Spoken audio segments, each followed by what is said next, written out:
Welcome to the Voice of the Victim podcast. My name's Ryan. And I'm Rosie. How are you doing tonight, Rosie? I'm doing well. I'm wearing a gigantic sweatshirt, so I'm happy. Good. Are you a little chilly today? I'm a little chilly. It's that time of year. It's 47 degrees outside. It is. And it's going to be dark soon. I know.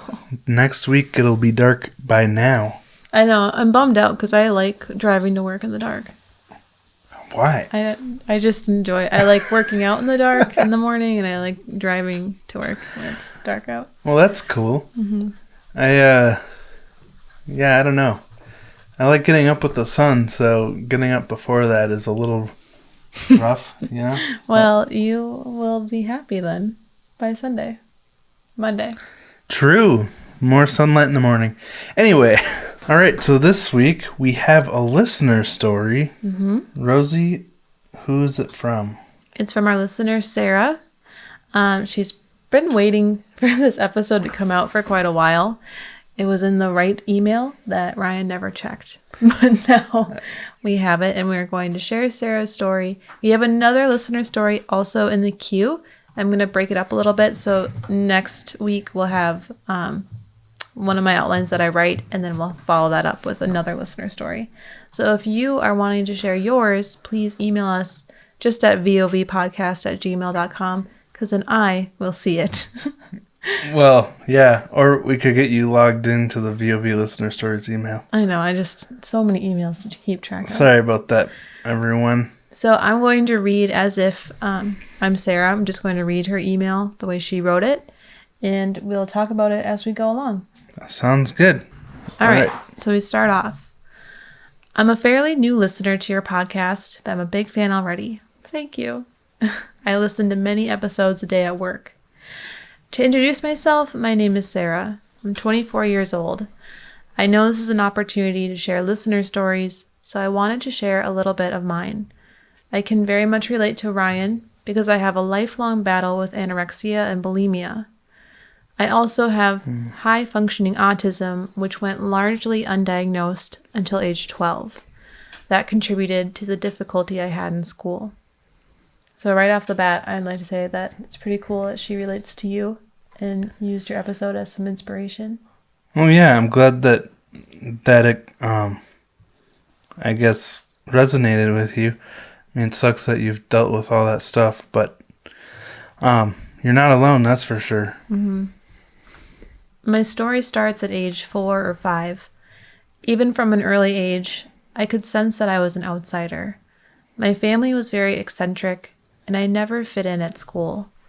I preferred to play alone or talk to the adults rather than the other kids. That's rough. I remember not feel like you fit in anywhere. Mm-hmm. I remember thinking from a young age that my body was weird and I didn't like it. I was terrified of developing womanly features. All through my younger childhood, I was isolated, never really having any close friends. My family was pretty normal, except I always remember my dad being very strict and not easy to talk to. Around age 9, I started being bullied for bringing odd lunches. I've actually been there as well. Oh, really? Like what? Like, I used to bring leftover pho from Vietnamese restaurants. Oh. It just, smelled weird the day after. Yeah, I suppose most kids... Like, how old were you? High school. I hadn't heard of pho until we were dating, so... Mm-hmm. It is kind of a eccentric choice. Thank you. Well, Sara says, I was vegetarian and creative, so I would make up my own recipes. The other kids, of course, were cruel and laughed at me, so I simply started throwing away my food. Instead of enduring the humiliation, I would sneak out of the cafeteria and wander the hallways lost in my thoughts.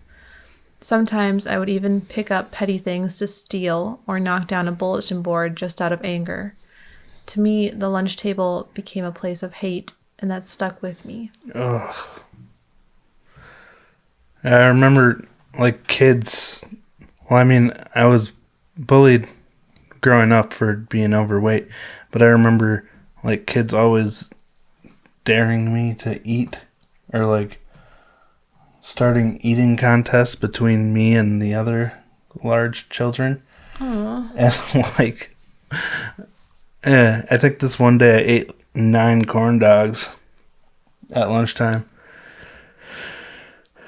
that sounds rough. Yeah. Rough day. Anyway, kids. Can be cruel. Yeah, exactly. Eventually, my parents noticed me losing weight and refusing to eat, and my dad's answer was to force me to eat. This only caused me to fight harder against food and against my self-image. My weight and mental health fluctuated for a few years, always underlying depression. I remember one day when I was 14, I was in the car with my dad. I tried to open up to him about my feelings of depression. However, he told me that I had a good life and I had no reason to be ungrateful. And I said nothing more after that. Ugh, that right there. And I don't want to like point any blame or point any fingers, but like that is when you're trying to open up and you're being vulnerable, especially with someone who's not easy to talk to in the first place. Because my dad was kind of similar in this way. I was very scared to ever open up to my parents about anything. Right. Especially difficult topics, because I don't know if it's a generational thing or if it's just those individuals, but like it's hard to talk about those specific topics like depression and struggling eating disorders, any kind of sensitive topics. Right. Really hard to open up about. And then when you get told that, well, you have no reason to be sad or like equating depression with being ungrateful for the life you have. Right. Yeah, being shut down the moment you say anything that you're feeling on the inside. Because it's not that people are trying to be ungrateful. It's a lot more complicated. It's a chemical imbalance in your brain that you can't help. So I'm sorry that happened. In a turn of events, my dad died suddenly when I was 15, and it tore my family apart. My mom was plunged into grief. Even looking back now, I realize she is not the same person anymore. As far as me, though, I wasn't really upset that my dad was gone. It sounds awful, but I seemed fine with it. I was ready to move on. The effects of losing a family member did take a physical toll on me, though, and I lost weight once again. All my bottled up depression also came out, leading me to end up on depression medications. I just want to say, too, like, this is such a difficult situation to be in because it's not easy to lose a parent like this. And even if you're like, well, I guess I'm okay. Because no one really knows how to react or how to handle those situations. So when you find yourself getting through it and it doesn't seem as hard as you thought it would be, that doesn't mean, like... It doesn't mean it's not affecting you. Like yeah, she just said, it took a physical toll. Exactly. Like it was being bottled up and then it bubbled up later. In the spring of 2013, I was a junior in high school and I only weighed 79 pounds and had to use a cane to walk. Oh my gosh. I missed the last 6 weeks of school and had to create an alternate identity to recover from my disorder. While I was gaining the weight back, I changed my name to Letitia. It was a form of dissociation because of the mental stress. I did recover, though, and was able to attend my senior year and graduate with A's and B's. Well, that's impressive to get such good grades while going through so much internal trauma. My life as an adult has been all ups and downs with my eating disorder. In 2018, I had a very bad relapse and was hospitalized and given 2 blood transfusions. Oh, I can't imagine it being that bad that you need to be hospitalized. That's terrible. After that, things started to come around until the fall and winter of 2020. My personal life was deteriorating all throughout 2020. I ended up losing my job and my apartment and being forced to move back in with my mom.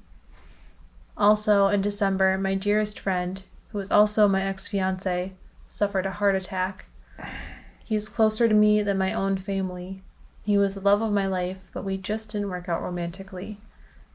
Thankfully, he's okay, but that was a very dark time, and I wasn't sure if he would survive open heart surgery. Oh, I wonder how old he was. Yeah, that's a good question. Because, I mean, she's 24. 24. She's younger than us, and one of her best friends had a heart attack. That's scary. I felt like I didn't want to live without him. Also, on top of that, at that time I was dating another man who happened to be very insidiously abusive. He would try to isolate, control, and gaslight me, and at times even outright threatened me. I was miserable, but afraid if I left him, he would come after my loved ones because he said that he would. This was the second greatest relapse of my eating disorder. I was rapidly losing weight, and it almost was like a game to me. I wanted to push away the man I was with and just feel in control of something in my life. It was all because I hated myself. I also started drinking and taking pills at the same time, going over to my abusive boyfriend's house, binging and purging multiple times, then getting wasted and allowing him to have sex with me. Oh, that sounds like a terrible situation. Because the physical toll, binging and purging on top of a lot of drinking takes on your body, it's just... Yeah, that's a lot. I mean, she's covering almost all the bases, right? She's drinking, taking pills, and then binging and purging, and then getting wasted. Like, that's so hard on your body. Yeah, these are issues that I've seen growing up. I can't really talk about it in detail, but like it just takes such a huge toll on a person's body and of course their relationships and stuff. Mm-hmm. But when it's so dangerous, abusive relationships and relationships that just, I guess you can call them toxic relationships, but where they just take such a toll on you that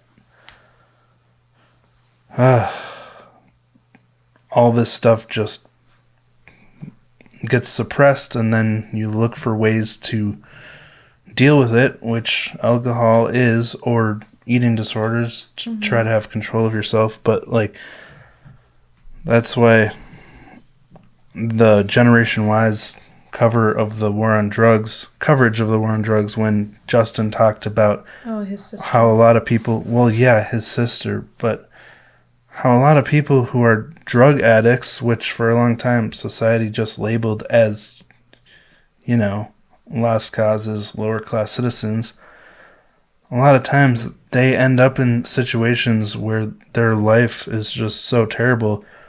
They're self-medicating. They need something to numb the pain. Mm-hmm. And that's what they turn to. It's not like they went out seeking to be a bad person or seeking to derail their life. Right. They were dealing with trauma, internal pain. I mean, Justin and Aaron talked a lot about this, and that's what really made me fall in love with their podcast, is that perspective. Being able to see people that a lot of society would just look down on as the people they were born as, the people they would be if so many terrible things didn't happen to them. Anyway, that was a long rabbit hole, but...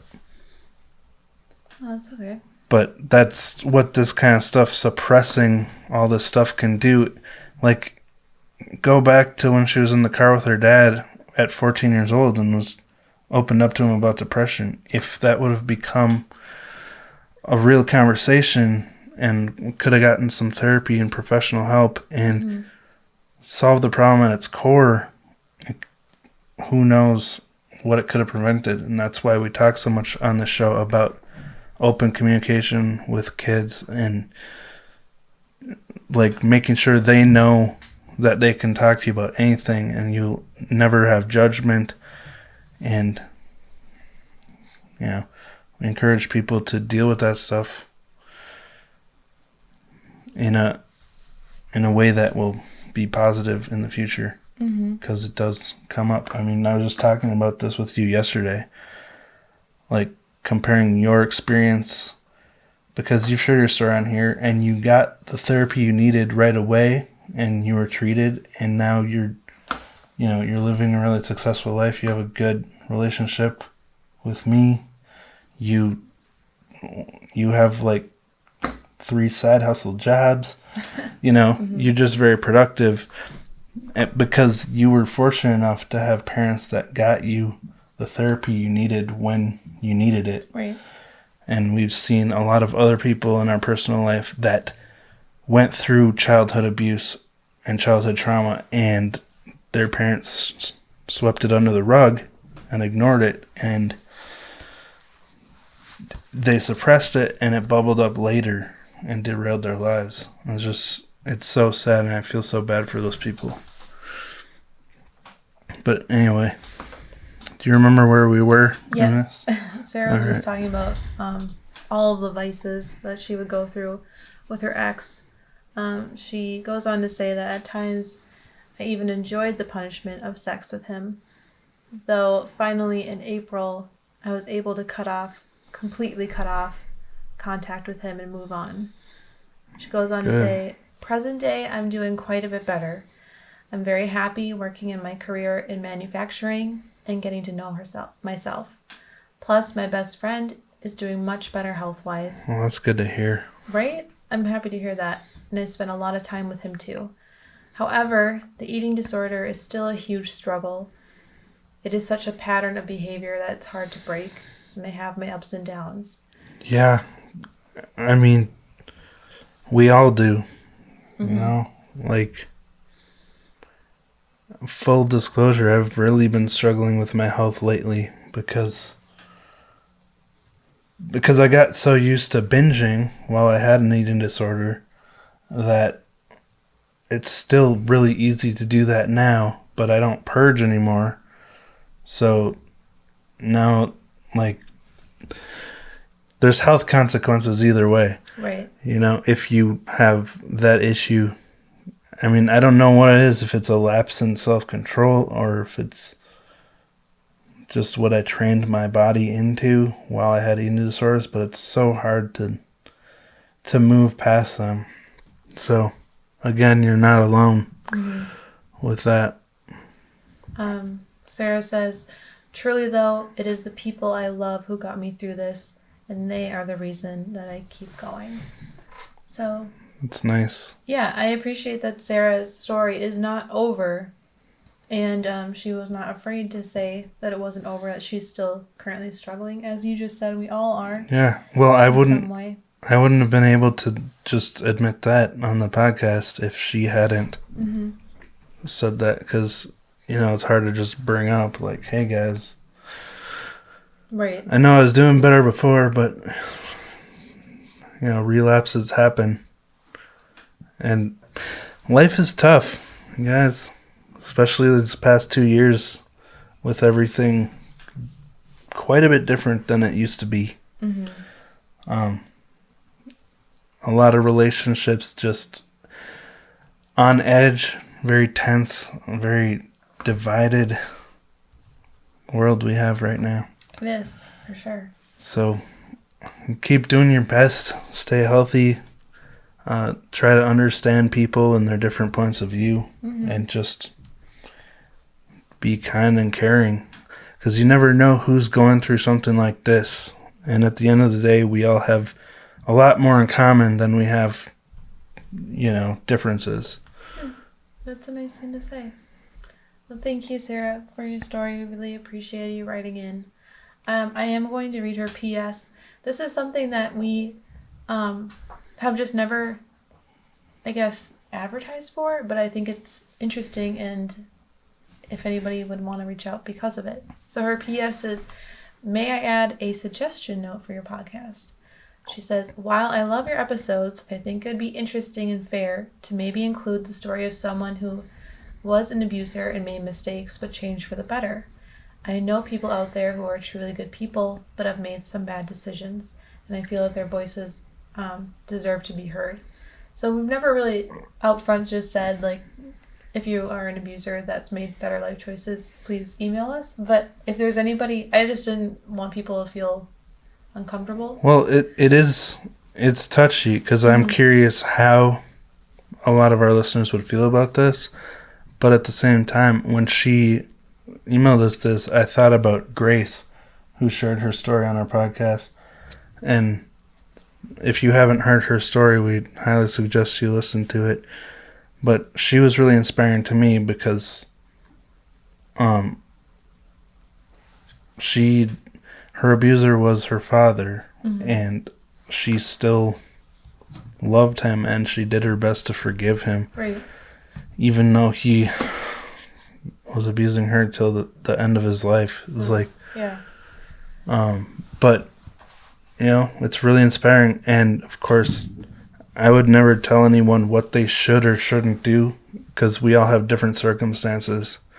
And we all have our different ways of handling them, our different influences in life that have made us able to do certain things or not. So, I'm not saying everyone should forgive their abuser, But I was really inspired by Grace. And so, and if I would have gotten this suggestion 2 years ago, I would have been like, no way. Really? I'm always been intrigued by it. I just didn't think that many people would email their stories. Well, I just mean, I feel like I was more judgmental then. I was, you can hear in our episodes, I was really, really intense sometimes with my emotions during the episodes, which, with the type of stories we cover, you can't help that sometimes. But I do feel like, I had some tunnel vision when it came to just hating people for what they did and not wanting to forgive them, which when someone does something really terrible like that, it's so unnatural that there is no right way to handle it, I guess. But anyway, this is an interesting idea. I'm curious to know what people think. Honestly, if I was one of these people, I'd be terrified to talk about it. Yeah, because I'd want to just bury it and forget about it. You could always write it out and change your name. True. But anyway, so that is the end of Sarah's email to us. We also have a 5-star review I wanted to share. It's entitled Episode 52. We haven't done a review share in a while, so I thought I'd get back into it. 52, that's my personal story. It is. And it says, just finished listening to Ryan's story. Thank you for sharing. Very brave of you. You did a good job on highlighting that boys can have eating disorders too. And that is from Tip on M&T. Tip? Yeah. Oh, thank you, Tip. That's funny. That's what one of our best friends calls kids call me. Yeah, the children. Anyway. All right. Well, that was that story brought a lot of emotion out of me. And so I hope I wasn't too gushy with my different tangents and emotions and stuff, but I think you're just fine. Okay. Thank you, Rosie. We also want to thank our newest patron, Brooke. Oh, yeah. Thank you, Brooke. And we have another patron that if you would like to get back to us on your inbox for your shout out, let us know. All right. Sounds good. Well, thank you so much for listening. I think you ready to wrap it up then? Yeah. If you guys want to support us, you can always go on Patreon. I have a new episode that's just about ready to record. And for our Patreon listeners, and it's going to be really weird and I thought creepy, super creepy. Ooh. From the late 1800s. So that's just a little. I love covering stories from the 1800s on our Patreon. Yeah, I just think that the old day stories are kind of, I don't know, they're just different and the people are so long gone that, at this point, it's almost like just a story. Yeah, exactly. They don't need a voice anymore. They're not still suffering with their stuff. Well, yeah, and this is more, it's just creepy. So that's all I'm going to say. And we have another interesting story next week on our main feed. That's from the, 1600s? Yes. Next week we're going to. Should I say? I don't know. Do you want to spoil it? No. But it is from the 1600s. And I'm really excited about it. I worked really hard on that one. Yeah. A very popular, famous story that has been kind of mistold over the years. Centuries. So, all right. Well, thank you for listening, and we'll talk to you next time. All right, guys. Bye.